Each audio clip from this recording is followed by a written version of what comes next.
নমস্কাৰ গাইজ, কি খবৰ আপোনালোকৰ? বহুত দিন লং ব্লগ দিয়া নাই। মানে লং ব্লগ দিমনো কি, কাৰণ ঘৰতে থাকোঁ। ঘৰত থাকিলে সদায় সদায় কি লং ব্লগ দিম আৰু, একেবোৰ বস্তুৱে খোৱা লোৱা থকা সেয়াই আৰু।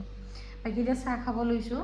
এয়া মই বাতিত খাওঁ ৰঙা চাহ, এয়া কিবা অলপ পুৰি বাতিত কিবা পুৰি লাগিছে। তাৰপিছত এয়া পুৰি বনাইছিলোঁ, তিনিকুণীয়া পুৰি, কাৰণ বেলিবলৈ ভাজিবলৈ সহজ। ভাজিবলৈ একে আৰু বেলিবলৈ সহজ বাৰু। এতিয়া মই চাহকণ খাই লওঁ।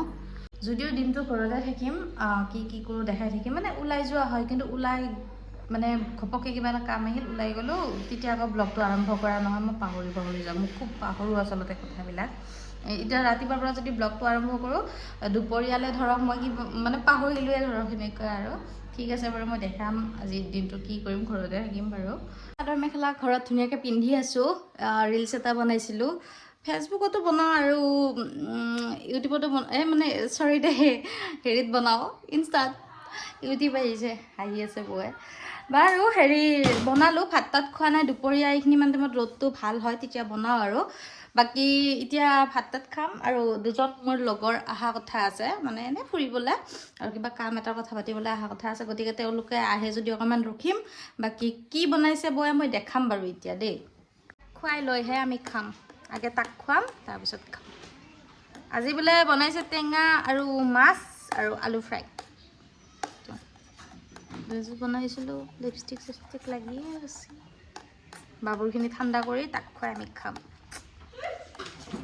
চাওক, আমাৰ এই গধূলিৰ আলহী, চিঙৰা খোৱা আলহী।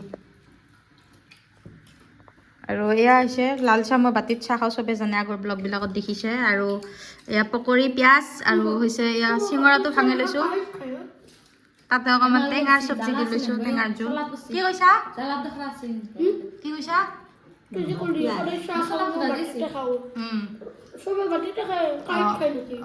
ঠিক কৈছা, ঠিক কৈছা। এই মোৰ ভিডিঅ'টো গধূলি চাহ খোৱাৰ পিছত বনাব থাকিয়ে গ'ল, পাহৰি থাকিলোঁ। মোৰ কিয় বা পাহৰা বেমাৰটো হৈছে নাজানো। এই মা আৰু বাবু বহি আছে, আৰু মোৰ এজন লগৰ হয়, আৰু এজন মানে মোৰ লগৰজনৰ লগৰ এজন কিবা কাম এটাৰ সূত্ৰে অহা কথা আছে। আমি কিবা এটা কাম কৰিম বুলি একেলগে ভাবি আছোঁ। কামটো একেলগে কৰিম বুলি ভাবি আছোঁ, তো আলোচনা কৰিবলৈ মই ওলাই যোৱাতকৈ মোক ঘৰলৈ মাতি গ'লোঁ, বোলো ঘৰতে আলোচনা কৰিম আৰু। সেইকাৰণে ৰখি আছোঁ, মানে ঘৰটো অকণমান বোলে গণ্ডগোল লাগিব বোলে। খৰি মানে চেহেৰা বহুত খাৰাপ হৈ গয়া হে। তাৰপিছত লগৰজনক মোৰ আপোনালোকে চিনি পায়, আগৰ ব্লগবিলাকত দেখিছে, সীমান্ত। আৰু এজন মোৰ লগৰজনৰ লগৰ আৰু। চাওঁ কি হয়, কাম এটাৰ বিষয়ে আমি আলোচনা কৰিম। যদি ভগৱানে চব ভালে কুশলে ৰাখে, এটা নতুন কাম আপোনালোকৰ মাজলৈ ওলাই দিম বুলি ভাবিছোঁ। তাকে আজি বাবুৰ নতুন হাৰ।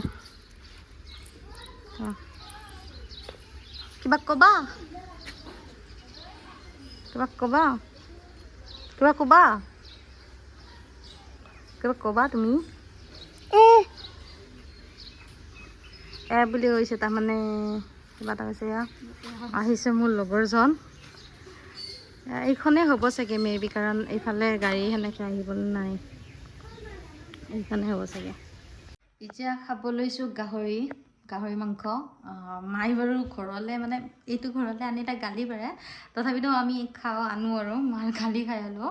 বাকী মানে লগৰজন আহিছিলে যে, আৰু দুজন দাদা আহিছিলে তেওঁৰ লগত। মোৰ লগৰজনৰ লগত দুজন দাদা আহিছিলে। আমি কিবা এটা কামৰ মানে কথা আলোচনা কৰি আছোঁ। এতিয়া এটা ক'ব পৰা হোৱা নাই। কামটো আমি ছাকচেছ হ'লে, কামটো আমাৰ আগবাঢ়িলে হ'লে আমি নিশ্চয় জনাম। গম পায়ে থাকিব বাৰু আপোনালোকে। নতুন কাম এটা হাতত ল'ম বুলি ভাবিছোঁ। মানে মই নলওঁ, তেওঁলোকে কৰিব, এনেকুৱা আৰু। মানে কিবা এটা লৈ গম পাই থাকিব বাৰু, এতিয়া মই নকওঁ একো বাৰু। এতিয়া গাহৰি মাংস খাম, আজি গাহৰি ভাত। আৰু এতিয়া মই মানে ভজা মাংস সকলোৱে খায়েই, আৰু ভজা মাংসটো খোৱাটো এটা হেৰি আৰু। বাকী বাবু আছে ঘৰত, আৰু বৌ আছে। মানে ঘৰত থাকিলে ব্লগটো কৰোঁ যদিও কিনো দেখাম, কাৰণ মই বেছিভাগ ঘৰতে থাকোঁ, সদায় ৰুমত থাকোঁ, ঘৰত থাকোঁ, খাওঁ বনাওঁ, সেইখিনি আকৌ কিনো সদায় দেখাম আৰু। বাকী মই এতিয়া মাংস খাই লওঁ দেই, কেনেকুৱা হয় এক পিচ টেষ্ট কৰি লওঁ।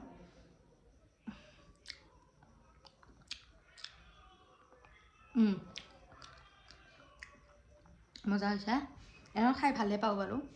বাকী মই খাই লওঁ আকৌ দেখাম বাৰু এতিয়া মই খাই লওঁ ৰিজাল্ট আনিব যাব আজি ৰিজাল্ট কি হ'ব তোৰ আজি হা ভাল মানে গল্লা আনবি না হা মিঠাই আনবি নহ'লে ব্লকত উঠলাক না লাজ পাবি তই নানলি নাকৰ ভিতৰত সোমাই নোৱা তোৰ মোবাইলটো আৰু এইটো হৈছে আমাৰ বাবু এতিয়া গা ধুব আৰু আজি পাকঘৰত কি বনাইছে পাকঘৰৰ অৱস্থা আমাৰ বেয়া মানে ৰন্ধা বঢ়া হৈছেহে আৰু আমাৰ নতুন ঘৰত মানে কাম কৰা মানুহ আছে এয়া হৈছে চজিনা ৰচোন 1 মিনিট এই চজিনা মাছ আজি বনাইছে আৰু এয়া হৈছে ভেন্দি ভাজি আৰু এয়া হৈছে মোৰ গাহৰি মাংস ৰাতিৰ গাহৰি মাংসটো খাই মই বহুত ভাল পাওঁ তাৰমানে মই এতিয়া ভাত খাম আৰু অন্য এটা ব্লগত আকৌ আপোনালোকক লগ পাম আজিলৈ আহিছোঁ বাই বাই